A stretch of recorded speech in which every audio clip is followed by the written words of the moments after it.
সম্প্রতি যুক্তরাষ্ট্রের আন্তর্জাতিক সহায়তা সংস্থা USAID-কে অপরাধী সংস্থা আখ্যা দিয়ে এটিকে বন্ধ করে দেওয়ার ঘোষণা দেয় মার্কিন ধনকুবের এলন মাস্ক। প্রেসিডেন্ট ডোনাল্ড ট্রাম্পের প্রশাসনের সরকারি ব্যয় সংকোচনের দায়িত্বে থাকা এলন মাস্ক জানায়, USAID এখন আর সংস্কারের উপযোগী নয়, তাই একে পুরোপুরি বন্ধ করে দেওয়া হবে। প্রেসিডেন্ট ট্রাম্পও এই উদ্যোগকে সমর্থন দিয়েছেন, আর এর প্রতিবাদে এবার রাস্তায় নেমেছে মার্কিন নাগরিকরা। USAID employees are brought back. We know that the programs are being shut down. Don't let it happen. বৃহস্পতিবার 6 ফেব্রুয়ারি দেশটির বিভিন্ন বিশিষ্ট ব্যক্তি এবং হাজার হাজার নাগরিক USAID বন্ধের প্রতিবাদে সমবেত হন। তাদের দাবি, USAID বিশ্বে স্থিতিশীলতা বজায় রাখে এবং দেশের নিরাপত্তা বজায় রাখতে সাহায্য করে। They stand alongside our military and others to make sure that the world knows who we are as Americans and that we care. এই প্রতিবাদ সমাবেশে যুক্তরাষ্ট্রের ম্যারিল্যান্ডের সিনেটর ক্রিস ভ্যান হলেন বলেন, USAID আমাদের নিরাপত্তা বৃদ্ধিতে অত্যন্ত গুরুত্বপূর্ণ, কারণ এটি বিশ্বের বিপজ্জনক অঞ্চলে স্থিতিশীলতা বজায় রাখতে কাজ করে।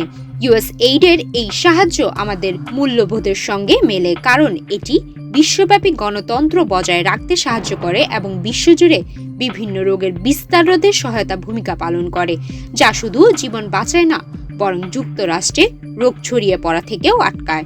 AID supports our values by helping democracy movements around the world.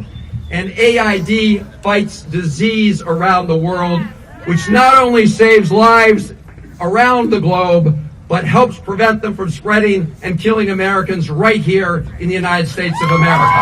এই পরিস্থিতির প্রতিবাদ জানিয়ে কংগ্রেস সদস্য জন রেমন রয়েন গ্যারামন্ডি বলেন, USAID বন্ধ করার হাত থেকে আমাদের রক্ষা করতে হবে, আমাদের প্রতিরোধ করতে হবে, আমাদের রাস্তায় নামতে হবে, আমাদের যা কিছু সম্ভব তা করতে হবে যেন USAID বন্ধ না হয়। মাস্কের কোনো অধিকার নেই এটি বন্ধ করার। Musk has no right, cannot have the information from the Treasury, cannot have it. The Department of Education is next, the Department of Labor. Resistance all across this nation. We must not let it happen. Democratic সদস্য লতিফা Alia Simon প্রতিবাদে বলেন, আমাদের স্পষ্টভাবে জানা উচিত, Democrat হিসেবে আমাদের দায়িত্ব হলো প্রতিরোধ করা। আমাদের কাজ শুধু কথা বলা নয়, কাজ করা। আমাদের অবশ্যই কাজ করে যেতে হবে যাতে এই প্রশাসন আমেরিকাকে 1952 সালের মতো বিভক্ত এবং বর্ণবাদী দেশে পরিণত না করে। It is our duty to ensure that this administration doesn't take us back to an America in 1952. Congress সদস্য গ্রেগরি মিক্স বলেন, USAID কর্মীরা তাদের নিজেদের জীবন এবং পরিবারকে ঝুঁকিতে রেখে বিশ্বের বিভিন্ন দেশে সহায়তা দিয়ে আসছে যাতে আমাদের দেশে নিরাপত্তা বজায় থাকে।